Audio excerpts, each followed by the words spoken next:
Good morning students. Starting with the next concept. पुढचा आता जो ECI मध्ये जो महत्त्वाचा कन्सेप्ट माझा चालू होतोय तो म्हणजे कुठला बेटा? प्युअर रेजिस्टिव्ह, प्युअर इंडक्टिव्ह आणि प्युअर कॅपॅसिटिव्ह. तीन अत्यंत अत्यंत अत्यंत महत्त्वाचे फंडे. तिघांपैकी एक येतो, नाहीतर याच्यामध्ये आम्ही कंपॅरिझन तर विचारतो. ठीक आहे. आता मी 4 क्वेश्चन्स घेणार आहेत महत्त्वाचे. कुठले कुठले बेटा? Pure resistive, pure inductive, pure capacitive आणि या तिघांमधलं काय बेटा? कंपॅरिझन. या 4 मधून एक तरी प्रश्न 100% टपकतो. ठीक आहे. लक चांगला असेल 2 प्रश्न टपकतील. ठीक आहे. कंपॅरिझन एक फिक्स असेल आणि प्युअर रेजिस्टिव्ह, इंडक्टिव्ह नाही कॅपॅसिटी मधून एक प्रश्न टपकेल बेटा. ठीक आहे. बरं, आता याच्यामध्ये क्वेश्चन्स घेताना कधी कधी आम्ही सगळंच नाही विचारत. आम्ही याच्यामध्ये ना बेटा मी एकाच क्वेश्चन मध्ये सगळं कव्हर करणार आहे. म्हणजे काय, क्वेश्चन घेतला की तुमच्या लक्षात येईल मी काय बोलतोय काय नाही. ठीक आहे. आधी हेडिंग टाकून घ्या, प्युअर रेजिस्टिव्ह सर्किट. हेडिंग टाका सगळेजण, pure resistive circuit. Pure resistive circuit. Question घ्या, explain the concept of pure resistive circuit. Explain the concept of pure resistive circuit. Explain the concept of pure resistive circuit.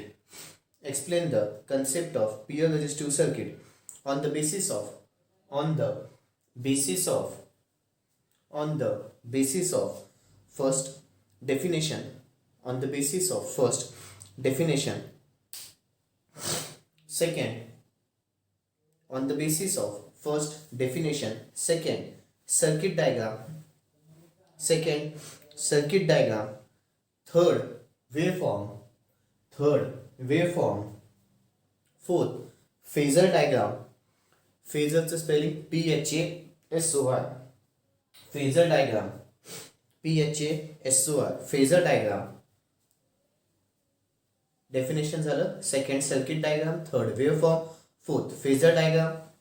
ठीक आहे. पुन्हा एकदा, first definition, second circuit diagram, third waveform, fourth phasor diagram, fifth voltage and current equation. Fifth, voltage and current equation. Fifth, voltage and current equation. Sixth, impedance equation. Sixth, impedance equation. Sixth आहे impedance equation. आणि seventh, equation of power. आणि seventh काय बेटा? Equation of power. Seventh काय? Equation of power. Okay. आधी ना बेटा definition घेण्याच्या आधी पहिला फंडा कुठला आहे? डेफिनेशनचा. डेफिनेशन घेण्याच्या आधी मी त्याची सर्किट डायग्राम काढणार आहे. ठीक आहे. सर्किट डायग्राम काढून मग त्याची डेफिनेशन बघू. ठीक आहे. सर्किट डायग्राम बघितली तर डेफिनेशन सोपी झाली. सर्किट डायग्राम कोणाची बेटा? Pure resistive. प्युअर रेजिस्टिव्हची जर मला सर्किट डायग्राम काढायला गेलं तर इथे मी सप्लाय लावतो. याला म्हणतात सिंगल फेज AC सप्लाय. याला काय म्हणतात बेटा? Single phase AC supply. म्हणजेच आपण बॅटरी कशी काढायचं बेटा? बॅटरी आपण असते तर अशी काढली असते प्लस मायनस. पण ही बॅटरी कशात असते बेटा? DC मध्ये असते. काय बोलतोय? महत्वाचं आहे. बॅटरी कशात असते? DC मध्ये. इथं DC सप्लाय नाही दाखवायचा आहे. इथं कुठला सप्लाय दाखवायचा बेटा? AC सप्लाय दाखवायचा आहे. AC सप्लाय दाखवायचा आहे म्हणून मी याला असं करतो. अशाचं मिनिंग, हे जी वेवफॉर्म काढली आतमध्ये, या वेवफॉर्मचं मिनिंग काय बेटा? Sign waveform. दिसतंय साइन सारखी. आपण साइन वेवफॉर्म अशी करतो, आठवतंय का बेटा? ठीक आहे. त्याच्यातला फक्त मी हे एवढं सगळं पुसून टाकलं तर ही ऑटोमॅटिकली कुठली वेवफॉर्म झाली बेटा? आतमधली कुठली? Single phase AC supply. कुठलं झालं बेटा? Single phase AC supply. काही काही टेक्स्टबुक्स मध्ये याला असं पण काढलेलं आहे, हॉलमध्ये असं पण काढलेलं आहे, सिंगल आणि फेज, सिंगल आणि फेज, सिंगल आणि फेज. ठीक आहे. AC सप्लाय कसंही चालेल, कसंही चालेल. Single phase AC supply. बरं, आता पुढे याला ना सिंगल फेज AC सप्लायला फक्त आणि फक्त काय दाखवायचं बेटा? रेजिस्टर. फक्त आणि फक्त काय दाखवायचं? रेजिस्टर. ही झाली सर्किट डायग्राम. ही काय झाली बच्चलो? Circuit diagram. ही काय झाली? Circuit diagram. कोणाची? Pure resistive. नाव तेच प्युअर रेजिस्टिव्ह म्हणजे फक्त आणि फक्त मला काय दिसायला पाहिजे? रेजिस्टर. बाकी काही दिसायला नको. तेच प्युअर इंडक्टिव्ह पुढे शिकायचं. मग इथे फक्त आणि फक्त काय बेटा? इंडक्टर. प्युअर कॅपॅसिटी पण शिकायचं आहे. मग प्युअर कॅपॅसिटी मध्ये फक्त आणि फक्त काय बेटा? कॅपॅसिटर. प्युअर रेजिस्टिव्ह म्हटलं तर फक्त आणि फक्त काय बेटा? रेजिस्टर. तसं प्युअर कॅपॅसिटी म्हटलं तर फक्त आणि फक्त कॅपॅसिटर. इंडक्टर म्हटलं तर फक्त आणि फक्त इंडक्टर. ठीक आहे. मग आता याच्यावर डेफिनेशन बघेल. ठीक आहे. मग काय सांगता येईल? Pure resistive circuit is a circuit. Pure resistive circuit is a circuit. Definition सांगतो बेटा आता. pure resistive circuit is a circuit which consists of only resistor, which consists of only resistor, which consists of only resistor along with the, त्याच्यासोबत काय जोडलेले, along with the single phase AC power supply, along with the कोणासोबत बेटा, single phase AC power supply, along with the काय बेटा, single phase AC power supply. अजून एकदा, pure resistive circuit is a circuit, pure resistive circuit is a circuit which consists of only resistor, which consists of only resistor along with the single phase AC power supply, along with the काय बेटा, single phase AC power supply. झालं. पुढचं काय काढायचं बेटा, बघा बघा पटकन. पुढचं काय काढायचंय, सर्किट डायग्रामच्या नंतर पुढे मला काय काढायची आहे, वेव्हफॉर्म. महत्वाचा फंडा. पुढे काय काढायची आहे, वेव्हफॉर्म. वेव्हफॉर्म साठी ना बेटा, आता 2 मिनिटं.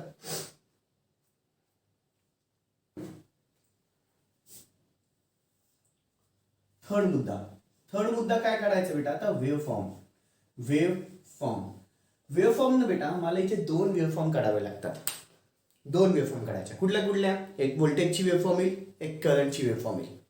कुठली वेव्हफॉर्म बेटा, एक व्होल्टेजची वेव्हफॉर्म, एक करंटची वेव्हफॉर्म. आता प्युअर मध्ये ना बेटा, कशात, प्युअर मध्ये.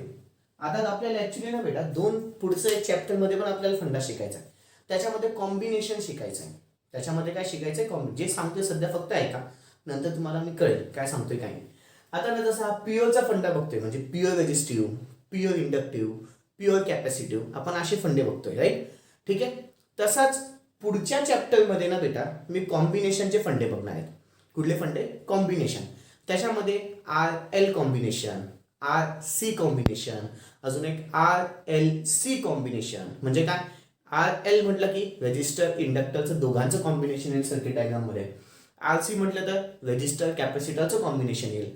RLC म्हटलं तर रेजिस्टर इंडक्टर कॅपॅसिटर तिघांचं कॉम्बिनेशन येईल. ठीक आहे. म्हणजे ऍक्च्युली माझा हा 2 भागात डिवाइड आहे. प्युअरचा फंडा, एक कॉम्बोचा फंडा. कॉम्बो कुठला कळतोय बेटा, कॉम्बो मला पुढच्या चॅप्टर मध्ये बघायचा आहे. आता मी फक्त आणि फक्त कुठला फंडा बघतोय, प्युअरचा फंडा बघतोय. आता फक्त आणि फक्त कुठला फंडा बघतोय, प्युअरचा. प्युअरच्या फंड्यामध्ये ना बेटा जे सांगतोय ते महत्वाचं आहे. व्होल्टेजची वेव्हफॉर्म रेफरन्स साठी ना बेटा आपण नेहमी काढतो व्होल्टेजची वेव्हफॉर्म. कुठली वेव्हफॉर्म काढतो बेटा, रेफरन्सच्या काढतो. रेफरन्सची वेव्हफॉर्म कुठली काढतो, रेफरन्स. आता रेफरन्स म्हणजे काय, जी माझी 0 पासून चालू होईल ना ती कंपल्सरी माझी रेफरन्सची वेव्हफॉर्म असते. जी माझी 0 पासून चालू होईल ती माझी कंपल्सरी कुठली वेव्हफॉर्म असते बेटा, रेफरन्सची. बेटा हा एक गोष्ट सांगायची इच्छा आहे, जे काही आजच्या सेशन मध्ये सांगतोय अतिशय महत्वाचं आहे, एकदम बेसिक बोलणार आहे. ठीक आहे. आजच्यासाठी पण, प्युअर साठी पण फंडा आणि कॉम्बिनेशन साठी पण फंडा. ठीक आहे. प्लीज कॉन्सन्ट्रेशन नाही ऐका. मी आज फक्त आणि फक्त प्युअर रेजिस्टिव्ह घेणार आहे. उद्या दोघं कंप्लीट करून टाकेल, प्युअर इंडक्टिव्ह, प्युअर कॅपॅसिटिव्ह. पण जर तुम्हाला पहिलं सेशन व्यवस्थित कळालं, बेसिक आहे बेटा, हे पाया आहे. पाया जर व्यवस्थित कळालं तर पुढचं एकदम सोपं जाईल, अन्यथा अवघड जाईल. ठीक आहे. ओके. प्युअर मध्ये रेफरन्सची वेव्हफॉर्म कुठली काढायची बेटा, व्होल्टेजची. जर मी म्हणतोय प्युअर मध्ये रेफरन्सची वेव्हफॉर्म माझी व्होल्टेजची आहे, रेफरन्सची माझी वेव्हफॉर्म व्होल्टेजची आहे, तर ती 100% कुठून चालू होईल बेटा, 0 पासून. मग इथे वेव्हफॉर्म काढतो. वेव्हफॉर्म काढताना पहिली मी काढली बेटा व्होल्टेजची वेव्हफॉर्म. व्होल्टेजची वेव्हफॉर्म सर तुम्ही बोलले व्होल्टेजची वेव्हफॉर्म 100% कुठून चालू होईल बेटा, रेफरन्स पासून. तर ही रेफरन्स पासून मी जे बोललो तशी वेव्हफॉर्म काढून घेतली. दिसते बेटा. ही कुठली वेव्हफॉर्म झाली माझी, व्होल्टेजची. Small v is equal to Vm sine of omega t. Small v is equal to किती येतं, Vm sine of omega t. ठीक आहे. त्याच्यानंतर पुढचं अजून सांगून देतो, कॉम्बो मध्ये, कॉम्बिनेशन किंवा कॉम्बिनेशन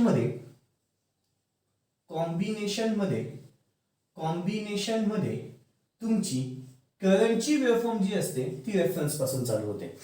कॉम्बिनेशन मध्ये करंटची वेव्हफॉर्म माझी रेफरन्स पासून चालू होते.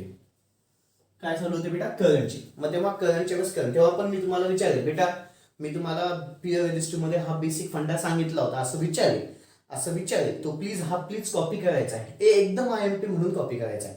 एकदम IMP आपल्या जागेमध्ये कंपल्सरी लिहायचंय म्हणजे लिहायचंय. ठीक आहे. प्युअर मध्ये व्होल्टेजची वेव्हफॉर्म रेफरन्स असते, कॉम्बिनेशन मध्ये कुठली असते बेटा, करंटची वेव्हफॉर्म असते. बरं. आता जर ही रेफरन्सची असल्यामुळे ऑटोमॅटिकली ते चालू कुठून होते बेटा, 0 पासून. बरं, आता वेव्हफॉर्म काढताना पुन्हा ॲक्युरसी पाहिजे. पुन्हा काय पाहिजे बेटा? ॲक्युरसी.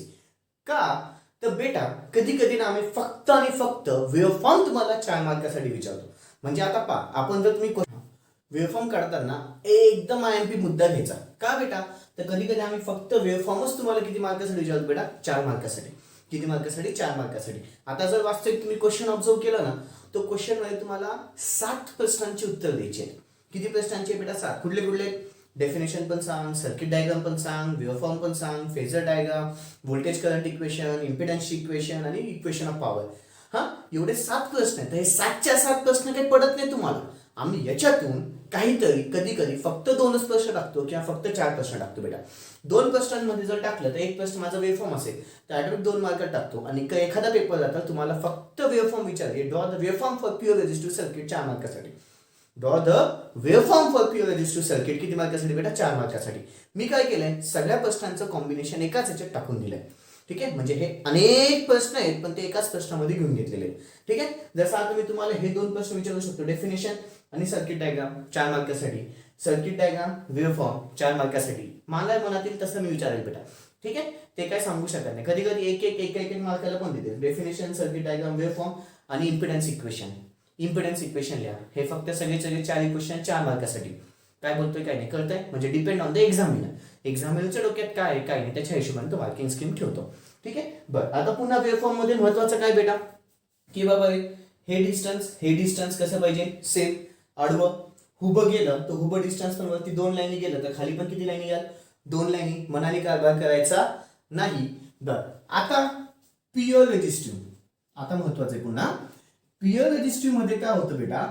करंटची वेव्हफॉर्म अँड व्होल्टेजची वेव्हफॉर्म इन फेज मध्ये असते. कशी असते बेटा?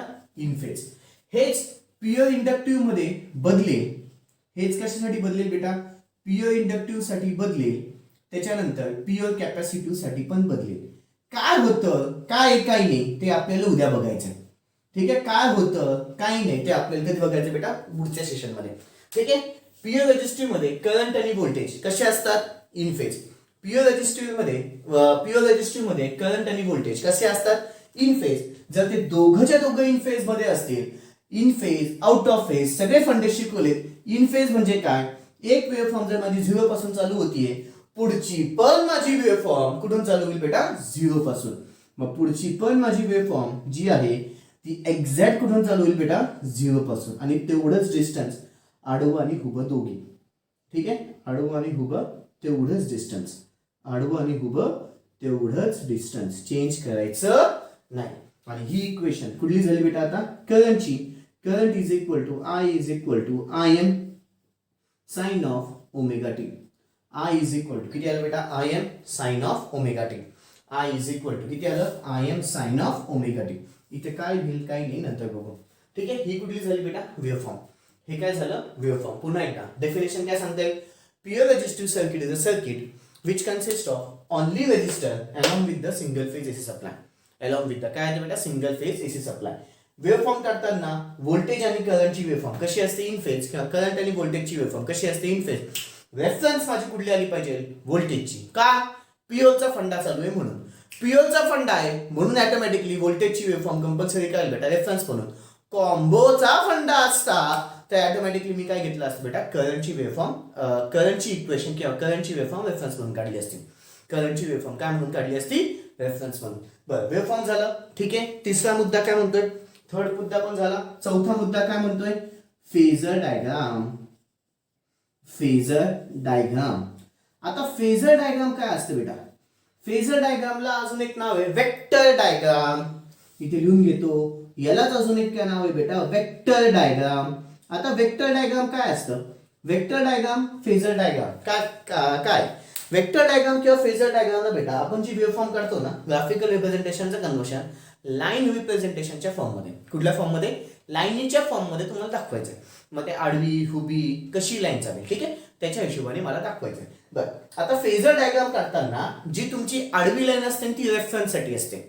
जे बोलतोय पुन्हा महत्वाचं, जी आडवी लाईन असते ती कोणासाठी असते? रेफरन्स साठी. आडवी लाईन कोणासाठी असते? रेफरन्स साठी. आडवी लाईन कोणासाठी असते? रेफरन्स साठी. मग रेफरन्स काय? व्होल्टेज. रेफरन्स काय व्होल्टेज. मग ही आडवी लाईन झाली, ही कोणासाठी झाली व्होल्टेजची, ही कोणाची झाली बेटा व्होल्टेजची. पण करंटची वेव्हफॉर्म एक्झॅक्टली कशी आहे इन फेज आहे. इन फेज आहे म्हणजे जसं माझं व्होल्टेज गेलंय तसाच माझा काय गेलाय करंट. जसं माझं व्होल्टेज गेलंय तसाच माझा काय गेलाय करंट. म्हणून दोघंच्या दोघं एकाच लाईनीवरती दाखवायचे. ठीक आहे. पण प्युअर इंडक्टिव्ह साठी बदलतं, प्युअर कॅपॅसिटी साठी पण बदलतं. काय चेंजेस होईल ते सांगेल, काय चेंजेस होईल ते पुढच्या वेळेस सांगेल. आता नको त्याच्यामध्ये मिक्स करायला. बरं पुन्हा एकदा फेजर डायग्राम, वेक्टर डायग्राम. ज्या साईडला रेफरन्सला काय दाखवायची बेटा व्होल्टेज. का प्युअरचा फंडा आहे, प्युअरचा फंडा असल्यामुळे रेफरन्स आडवी येते. रेफरन्सला काय मग व्होल्टेज आहे, मग व्होल्टेज आडवं येईल, करंट पण त्याच लाईनीत जाईल, करंट पण काय बेटा त्याच लाईनीत जाईल. ठीक आहे. फेजर डायग्राम झाली. पुढे काय काढायची बच्चे लोक, पुढे काय काढायची आपल्याला फेजर डायग्राम झालं.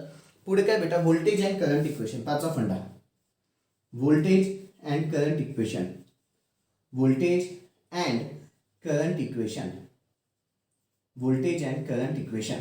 Voltage and current equation already लिहिलेलं आपण. व्होल्टेजची इक्वेशन किती आहे, small V is equal to V M sine of omega T आणि small I is equal to किती असतं I M sine of omega T. I is equal to किती असतं I M sine of omega T. Where पण लिहायचं आहे. Where छोटा V is equal to काय instantaneous voltage, small I is equal to instantaneous current, V M म्हणजे काय maximum voltage और एम्प्लिट्यूड और पीक व्होल्टेज. त्याच्यानंतर आय एम म्हणजे काय मॅक्सिमम करंट और पीक करंट और एम्प्लिट्यूड. ओमेगा, ओमेगा म्हणजे काय अँग्युलर वेलोसिटी. ओमेगा म्हणजे काय बेटा angular velocity. Voltage and current equation झाली. पुढे पाचवा फंडा, पाचवा झाला ना. आता सहावा फंडा इम्पिडन्स इक्वेशन. सहावा फंडा कुठला बेटा इम्पेडन्स इक्वेशन. आता आपण काल बघितली आहे impedance equation Z is equal to R plus J X असतं. आठवत आहे आर प्लस किती असतं जे एक्स. पुन्हा तो एक्स माझा दोन भागात डिवाइड होतो. एक तर एक्सएल मायनस एक्सी आपण जनरल सध्या लिहून घेऊ. त्याला तो एक्सएल मायनस एक्सएल किंवा एक्सी मायनस एक्सएल ली डझंट मॅटर. ठीक आहे.